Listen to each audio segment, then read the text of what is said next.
welcome to the and Chris K. And at this time, I am joined by Karlee Perez. Karlee, how are you doing today? I'm good, thank you. I must say, I do thank you for joining the show, because last night I was watching Lucha Underground, and it's such a great show. It really is. Thank you. Yes, it's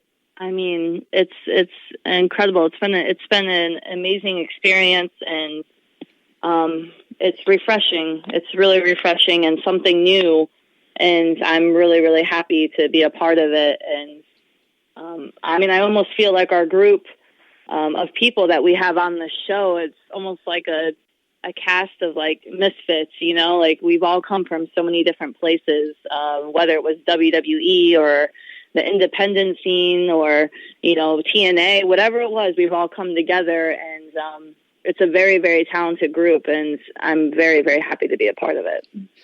Yeah, I love it on Twitter. It's such kind of like, as you say, kind of a misfit of people. Yeah, it works so well. Yeah, it is. It's like everyone has their own story, the industry is crazy, and you can't try to understand it, especially WWE side of business. And there are so many people like John Morrison, Johnny Mundo, who I've spent time in WWE with, and he's unbelievable. But I felt like now he really, really has a time to shine. Or Ricochet, who's Prince Puma. He's out of this world, and he's tried out with WWE before, and now look at him. There was no reason for him not to be on a show, being able to show his talent. And there's countless other people that we have, and all the people from AAA, and it's really, really something different, that we're bringing to the table here. And just the way it's shot is different. Everything, the storylines, the way it's written, it's not PG. We're really going to bring something that they haven't seen before. Well, yeah, like you mentioned WWE, and that's where we first saw you. I first saw you when you were in FW. I actually visited FW when you were there as the GM. How much fun did you have being like the GM of that show? It was incredible. I started in FCW, and this goes back, I'm sure people probably remember, some probably didn't even realize it, but my first name that Dusty Rhodes gave me was the Candy Girl. It was a joke, I had to earn the respect, in that business, and that's fine. I'm a hard worker. I'm passionate about what I do, but my name was literally the Candy Girl. I literally passed out Tootsie Rolls. That is what I did. And I remember one day we have promo class weekly, and one day I guess I was feeling a little edgy, and I started writing all my promos, and I cut a promo in front of all my peers and Dusty Rhodes, and that day he came out applauding me, telling me that that's it. Whoever that was, that's who you are, and that's who you're going to be from here on out. And within about 3 months after that, I was being talked about as, the GM for FCW, and that happened. So I went from a Candy Girl to the general manager. And that gave me my confidence and made me comfortable, and I started writing all my stuff and pitching, and I found out I had a knack for that, and I really didn't know that until Dusty Rhodes, really. And it was great to be able to be in that position and grow from that. And but down at that time in FW, down there's so many great girls, and I remember reading that you were the standout of that whole group, and there were reports that that they were going to bring you up to SmackDown, and then they brought you up to NXT, and they brought up the whole girls system to NXT, which it's quite rare, to bring up a whole division of girls to NXT, and looking back, that show, from day one, WWE kind of, from our point, didn't care. From your point, how did being on a show that was kind of being joked about by even on air by people like Michael Cole? I saw what they were doing with it. They didn't, NXT was just that tryout show for them. At the time, it was just like, okay, well, what can we do with this? What can we do with these people? And then I came up with the girls. And at that time, I was the only heel as well in that group. Got sent back to FCW, and NXT is now obviously used as a platform, but that second time I went up on NXT, with with Fandango and Bateman, and I mean it worked, it worked, and I do believe a lot of people in WWE didn't like that it worked. And that happens. It happens in that industry, in that business. I thought NXT was a great platform for all of us to shine and really show our characters, the people who developed characters. And by the second time I went on NXT, I was ready to get off NXT. I was ready to get off the show, but it gave me and Bateman and other people a chance to really, really shine and show personality and character. I got more time than any of the other girls did, and that is because I was on NXT, and that was great. I enjoyed that because that really helped me learn what I can do and, develop it and make it better. Yeah, I think, had you go on NXT how it is now, that would have been great. But as you say, back when you won it, it was kind of like, a throwaway show. I mean, fans cared about it, but season 3, wasn't that the one where like Cole would refuse to announce it and he turned heel and had a giant bell? Yeah. It was made they tried to make it a joke, which in business wise is not smart to do. I mean, everybody's talent. You need to utilize each person for what they're good at. Everybody brings something to the table. So, but that's my opinion, and everybody has their own. And you have to make the best of what you got, and that's what I tried to do on that.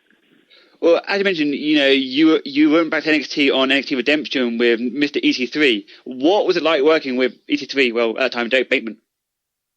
Oh, he's awesome. Derek Bateman's awesome. I mean, we have great chemistry. We were just on point. We didn't even, you couldn't stop us, we didn't even have to go over our stuff. Majority of our stuff was raw. We would just talk and talk and talk, and the camera would be on, and that was just us. That's the way it was with us. And I had a lot of fun working with him. A lot. Now, it's funny because I was just watching some of your stuff from FCW, and the traits that you had, black hair, they kind of get, that's very similar to what they gave to Oksana. And the fans kind of, didn't really care about Oksana because Oksana, wasn't kind of over the fans. You were over like hell with the fans. Was it kind of, any talk about you being in that role? Well, I got myself over with the fans, and at the end of the day, there's a lot of politics going on backstage. And, Oksana was found by somebody important backstage, so that became their girl. And that push, it just happens so randomly that one day I pitched a storyline that I had spent time writing, a very long time, and I had my jet black hair with bangs, a black cat suit on, which people can remember in FCW days and see pictures. And I was the general manager of FCW, so it only made sense. And I wrote and pitched a storyline of going up to SmackDown and seducing Teddy Long and eventually trying to take over SmackDown. And when I pitched that storyline to the writers and the boss man, I had to cut a promo, I had to have a match and pitch the storyline. Within 24 hours, the very next day, I walk in to FCW and I'm sat down and I'm told that I have to change my hair and my entire look. And I asked why, and they said it was too similar to Oksana's. Well, you got to remember, the day before that, she was bleach blonde, playing the Oksana kind of ditzy, hosting her Oksana show. So within 24 hours, she had jet black hair, was wearing a black catsuit, and that following week was getting sent up to SmackDown to seduce Teddy Long. So call it what you must, but it was definitely very, very, very extremely similar to what I wrote and what I pitched. And then after that, I was asked to actually help her with her promos. So it was a pretty good shot and slap in my face, which I got back up. I changed my hair. I changed my outfit, which I ended up wearing the black, full piece garter outfit, which ended up being my main one. And I changed everything, and I did what I have to do to make myself different once again. That's happened on more than one occasion where my stuff and the stuff I've written and pitched, and I'm not the only one in the business that happens to, but that was pretty blunt and obvious, to the point where when I walked into the arena of FCW, the boys kind of went silent and were just staring at me because they knew it's pretty obvious when everyone else knows, what just happened. So they stole your idea and then asked you to help her do promos. Yeah. So that was the starting point of my, okay, Karlee, at that point in time, I was probably 3 years in, trying to get on the road full time, doing what I have to, being original, like I'm being told. And I love writing. I loved promos, weekly. I was nailing them, and I was trying to do everything possible to make myself stand out from the other girls, which I thought I was doing. And at that time, I was like, you know what? If this is going to keep happening to me, I'm not what they call in WWE a yes person. If you're the yes man, you're good. But, I'm not a doormat. So the problem is I do stand up for myself, as anyone should, in this world. You stand and believe in what you want to do and what you're good at. And they don't like that. And that's, eventually I was like, how long am I going to do that for? So.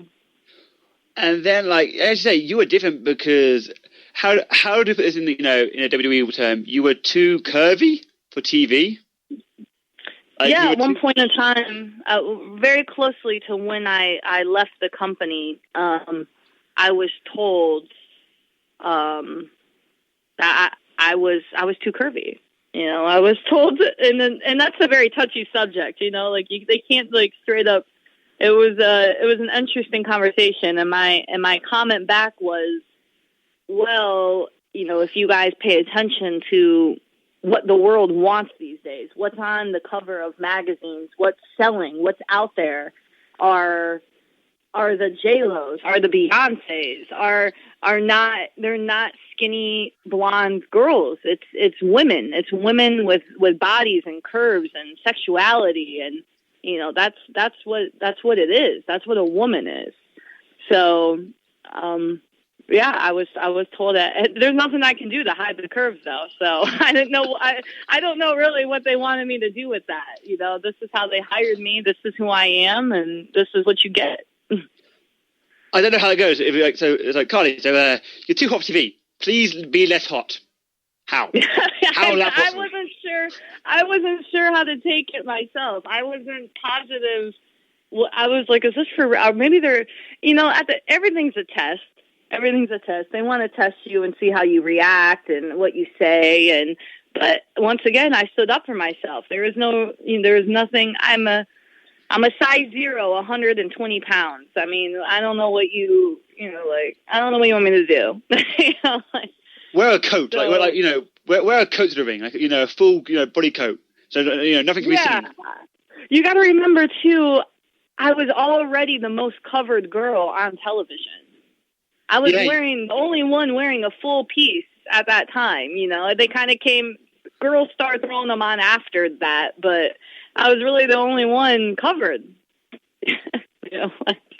So, but they said it was different. You're a little curvy, so That was what I was told. But now, obviously, in the working with Lucha Underground, majority of us getting picked up too on Univision, being the largest Latin market in the world, I think they're going to appreciate some curves.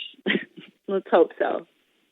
All I say to that is, guys, just like, go on Karlee's Facebook, Twitter page and just see her picture of you from Lucha in a black dress. Wow. Thank you. So what made you leave WWE in the end? All of, those are just some small summary stories, which I've actually never talked about publicly. Because I left quietly. I didn't turn around and get upset about anything, but it wore me out. In the end, I just kind of got tired of the games, and some people can deal with it and some people can't. And I consider myself a strong woman. I'm strong-minded. I don't back down in what I believe in, and I don't feel I have to. In my mind, I felt like there would be a time or being able to work with somebody that would appreciate what I bring to the table and what I offer. I mean, look, I'm not the only one. Let's take a look at the Rey Mysterios. Look at the Alberto Del Rios. There are people who, and there's lists, who are not happy, and there's a reason for that. And there are fans out there who don't get it, and they'll never get it because they'll never be there. And they become very opinionated when they can't be opinionated. I mean, you're allowed to have your own opinion, but you can't say anything unless you know what's really going on. And they get, upset, and they say things, to you, and you're like, this person, if you only knew, and if you look at those are some of their top guys that they've just, they're gone. They've lost. They do not want to be with them. And there was a reason for that. And it was, I'm not speaking on their behalf. My reason is probably somewhat similar. You get over it. You get tired of it. And, eventually you got to make up your mind. And I had to make up my mind. Was I going to just be a yes man and accept everything that was coming my way and just, essentially be kicked down to get brought up again? Or was I going to do it myself and make my own decisions? And I did that, and some people say that some fans out there I've read, that say that I was impatient and I should have waited my turn. I don't think that they realize that I was out of the group that I went up with. I was the first one signed to FCW out of that group. And I was patient, and I put in my time, and I made my choice, and it's because of happiness. I deserved to be happy, and at that time I just wasn't happy anymore, and I wanted to go and see what else I can do and be with people who appreciate that. And when Lucha came about, I mean, if fans do their research, Mark Brunette, who is one of the top producers out there in Hollywood, I mean, he's won awards after awards after awards. It's literally, it's mind-boggling. He's won 5 Emmy Awards. He has won 4 People's Choice Awards. So that's just one person, and he's part of now our company, our group. And then there's Robert Rodriguez, who's also won awards after awards after awards, who's done amazing, amazing movies. I mean, he started his first movie with $7,000, and now look at him.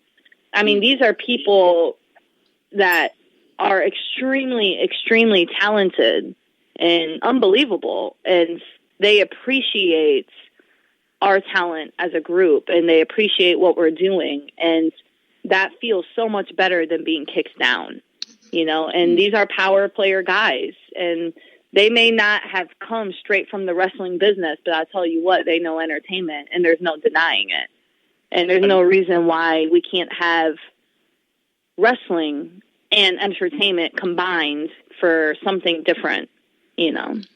A note from my producer. He says, "Tell Karlee I think she is perfectly curvy in WWE." They go mad. There's a little shout out. Thank you. And there's some, I was hoping there'd be enough people to appreciate that, but you know what? It's not everybody's liking, and maybe it was said to try to break me down a little bit, but I wasn't going to let it. I'm very comfortable with my body and my sexuality, and I'm okay with that. So you work with a lot of girls right now who are on TV. Who would your favorite to work with down in NXT? Can I be honest with you? I went to an NXT show I have not watched WWE since I left. And I went, yeah. I've heard things. I haven't watched it, but I kind of figured what was going to happen eventually. It becomes redundant. It becomes the same. I mean, I saw it. And I went to NXT this past week, last week. The first show I've been to, I have a lot of very close friends that are still in the business that work for WWE. And I have my mentor, Dusty Rhodes. I've worked with, spent years with Dusty, years with Norman Smiley, Ricky Steamboat. I mean, who wasn't there, but I wanted to go say hi to Dusty. And I went to an event for the first time. I sat in the audience by choice. I wanted to see everything from the audience point of view, and I wanted to experience that and watch the show.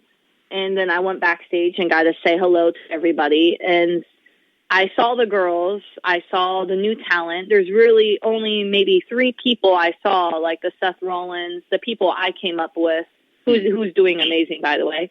But, they're all new people. So I got to see everything fresh and new, people I've never seen before. And, I saw, it was good. It was a good show. I enjoyed it. It's totally different than the FCW days. I do miss those days, our shows in front of 5 people. It's tremendously improved now, the production and everything on NXT, but I don't know enough of the storylines to say anybody I would particularly want to work with on that show. I'm personally very excited. Female-wise, look who I'm working beside right now. I have Sexy Star. I have Eva Lise. I mean, these girls are badass, and I'm very, very pumped to be working with them. I love Eva Lise. I've met her a few times before, and she's like you. She's not, she won't take no for an answer. She will kick ass and take names. And that's one girl I can't wait to see kick ass in Lucha Underground. Yeah, exactly. I mean, she's personality-wise, me and her are very much alike. I love that about her. That girl's she doesn't screw around, as she shouldn't. She's very talented. She's good at what she does. That Sexy Star is extremely talented. She looks amazing. I mean, these girls work hard. Those are girls I want to be around, So just after you left WWE, like, you kind of, stayed away from the business until you appeared at TNA's One Night Only Knockouts thing. How did that come about? TNA's One Night Only Impact Wrestling thing. Yeah. That, I did stay. I took a break from the business because I was, like I said, a little worn out. I needed for WWE, I needed to get my mindset. And I grew very passionate about writing and acting. I love wrestling. I just wanted to work on everything. I wanted to broaden myself, make myself better. And when TNA contacted me about the pay-per-view, I first said no. I wasn't sure if I wanted to go back into the business. And as much as I missed it, I missed it dearly. I really did. And, they talked me into it. I did it. I'm very glad I did it. I had nothing bad to say, my experience at TNA, for that pay-per-view. I had a great match. I'm very happy to work with Tiffany. She had just come back after having a baby. You know, she hadn't been in the ring in 9 months. I hadn't been in the ring. That pay-per-view match was my first time taking a bump again in almost 2 years. Wow, really? So, yeah, not even the practice. That was my first time back in the ring, was that match. So fans can know that pay-per-view match was the first time back for me in almost 2 years. And first time me cutting a promo in almost 2 years, too. I mean, we had a great match, had a great time. The show, everybody's super chill there backstage.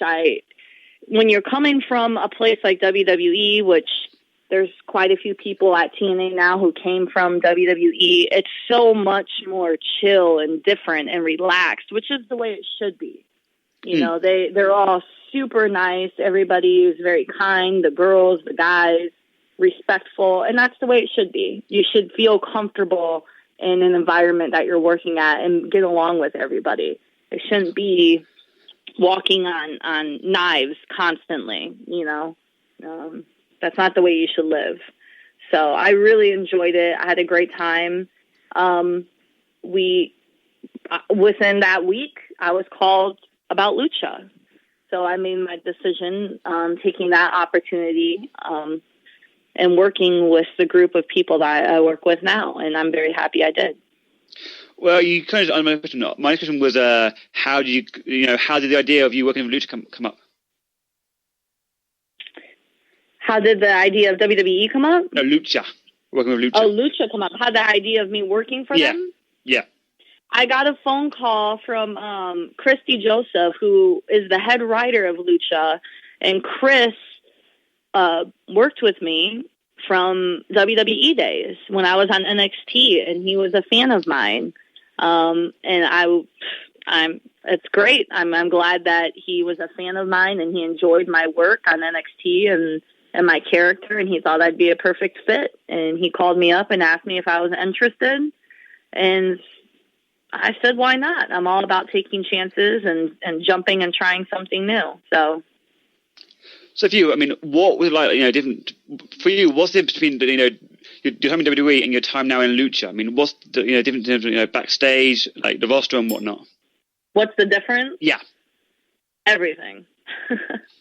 Everything is different. It couldn't be more 180 of a turn than, it's literally backstage at Lucha. There's a reason that, as you've already seen, there's a reason why the Rey Mysterios and the Alberto Del Rios have already come to visit us. Backstage is calm, is relaxing, is fun, it's the way it should be. We're respected. We work for some incredible people. The producers of the show are great. You can come up with your own ideas. You can talk about it. You don't have to worry about people, walking over you or stepping on you and taking your stuff, or it's just a totally different atmosphere, and that's what makes the show good. I mean, it's when you're comfortable and you have that connection with your colleagues, it makes it so much better when you're on camera and when you're filming, because you can see it, you can see it, you can feel it, you're just a better entertainer. And WWE, it's totally opposite backstage. You got to watch your back constantly. And I was able to make some great friends there and have great relationships with people, but they don't teach you that in that business. They tell you that you watch your back consistently, and they try to make people enemies, and that's not the way it should be. We all should work together. Yeah, and like as I did you on Twitter earlier, many fans don't know that there's a world outside of WWE. They're stuck within the WWE bubble. And right now, we can deal with any kind of wrestling, be it TNA, be it Lucha, anything that's different. And Lucha's different. It's kind of like a film. It's a film that has wrestling in it. And, it's exactly what it is. Great. It's exactly what it is. And that is because of Robert Rodriguez. You know, the way that his filming, the way that he does his stuff, which the From Dusk Till Dawns and the Sin Cities, it's badass, you know, and that's what this is. And not only that, WWE and most wrestling, it is people do get stuck in the bubble, and they're so scared to be out of that bubble. And I understand. I came from it. I get it. It is scary. It's scary to try something new and look at something different. But the people who can think outside the box can really appreciate and learn what lucha and what anything different can offer. The fact that this is like a film has never been done before in the so-called wrestling business, you know, and that makes it different. And it also points and brings importance to the characters. It's not just about drop kicks and headlock takeovers. It's about characters and the depth. The promo segments, the backstage segments that we do bring depth to what we're doing inside the ring, which makes our characters very, very important. And it's just started. It's only been one show that people have been able to see. And by the way, us as talent, this is our first time seeing it too. Each time we watch it, you know, we're watching it for the first time as the world is. And those backstage segments, to me, are one of my favorite parts of the show, because you really get to develop and see characters and see acting. And why can't there be acting in wrestling? Why not? You know, like, and I remember, like, when I was in WWE and the fact that I loved acting, I almost got shit for it, you know, but why can't there be? Why can't you have people who can actually act and be passionate about it and wrestle? You know, it just, to me, it just makes a better show. So why have cheesy backstage segments that are the typical wrestling backstage segments, or you can have movie-like film backstage segments that make you feel like you're watching an actual movie and pulls you into that, you know, and that's, to me, entertainment. And it's funny because, like, you know, WWE are trying, you know, the word wrestling, you know, is not allowed nowadays. It's entertainment. Well, from what I saw last night at Lucha, that's wrestling and entertainment. It's both. It's combined into both. It's both, you know, and it's exactly it. What they did was they brought Hollywood, the top Hollywood producers out there in the world, into a wrestling business, right? So we have half wrestling, half Hollywood, which is, to me, amazing, because you're getting both. The WWE bubble has been ran the same way for decades, right? Yeah. So it's in that box. It's going to be consistently in that box, which is the way that, you know, the McMahons, extremely, extremely bright businessmen, amazing, but they think inside the box, right?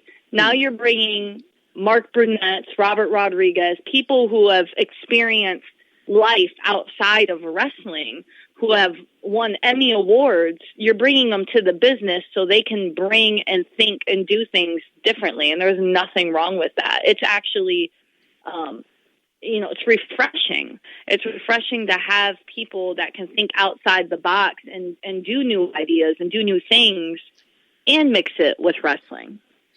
And what was cool, what I found, as I mentioned earlier, the backstage segments, you know, built character. And I know last night, well, we had 3 matches, but those matches, we learned something about every single character. Every character had a reason to be there. And, you know, that kind of, you know, what, you know, is missing nowadays. You know, we found out why they were fighting, what they were doing there, as opposed to, you know, other companies where, you know, they're there just for, you know, a throwaway match. No match last night was, you know, a throwaway. Exactly. And you are exactly right. With this, with Lucha, you're going to get every single backstory and in-depth on these characters and what they're doing, which gives you a reason to watch. You know, you can watch somebody do a million drop kicks, but what's the point if there's no reason behind it? You know, at least there's you know, our talent is not all starting out like, you know, John Cena's and The Rock's, you know, like they're building into something. But they're very, very talented people, and that now they have story behind them, and that's what makes it so good. You know, like, people can actually relate to it. You can relate to characters. You can't relate to a kick, you know, and it gives you something to look forward to. And I can't wait for next week's. I debut next week, and I've never seen it, and I can't wait. I'm excited, and I'm excited to see everybody else as well. I thought last night was great. I enjoyed it. I had a large group of people watching it with me, and the segments were one of my favorite things. I mean, we had an awesome main event match, but, you know, and it's great. Look, the women get to wrestle the men as well. You know, we are all fighting with each other, you know, and that also is different, you know. Well, I mean, that's one thing, you know, that, you know, splits fans down the middle. Should women be wrestling the men? Because, like, you know, I've seen Candice LeRae before versus the Young Bucks. Mm-hmm. And people, you know, got kind of offended because she got busted open. And you know, I kind of agree with, you know, with Sexy Star. Women can be just as strong as men. Why not? Why not? Yeah. I mean, in this day and age, there are extremely, extremely powerful women in this world. Some of the highest paid entertainers in the world are women. You know what I mean? And it doesn't take away men. It's a man's world, but women are right up there with them. And in this kind of business, in this industry, Sexy Star, Evilise, myself, any woman that wants to step foot in the ring with the guy, we had to do all the same trainings as the men did. You know, why not? We have to take just as many bumps. We gotta run the ropes the same. We gotta do the man in the middle drills the same. You know, in my FCW days, we had to train with the men because we didn't have enough women to train with. So we did all the same drills as the men did. And I was watching guys throw up over the top rope doing the same drill I was doing. So why not? You know, like, we build endurance, and, you know, we have a say, and we bring a lot to the show and to characters, and, you know, it's needed. And why can't we get in there with the men? You know, and that's exactly what makes it different. I got a few tweets from a few people. My friend Pete just says, listen to, there's no such thing as a too curvy woman. Karlee is goddamn sexy. Well, tell him thank you. I appreciate that. I'm glad that, you know, there are men out there that enjoy some curves, because, you know, that caught me off guard when I was told I was too curvy. I didn't know I wasn't sure how to take that. And my friend Adam said, I want her back in WWE just because she has awesome music. You had a pretty cool theme song in NXT. I did like your song in NXT. The music? Yeah. Yeah, I did that. I liked my music. I did like my music, you know. That was good. It was good to walk out to. So, I mean, in Lucha, can we expect to see you wrestling soon, or are you sticking to as manager? Well, you know, not to, you know, throw out too much there, but it is being talked about. You know, my part in Lucha is an important part, and there is a story behind it, and that character and me is developing more and more as each week goes on, and you guys will see that when you watch it. But yes, there will be the time and place coming up when I take place in the ring. I think next time we do an interview, we should you know, do a free live one where, you know, people can call in, because right now I'm getting blank with tweets for questions for you, but we don't have time because my mate's got to go. But next time we'll do a live interview, like, you know, okay, live on the air, yeah. So, you know, people can come in and do, you know, questions and whatnot. Yeah, that'd be great. I'd love to. Hey guys, this is Karlee Perez, aka Catrina, on Lucha Underground. Thank you guys for listening to Running the Road.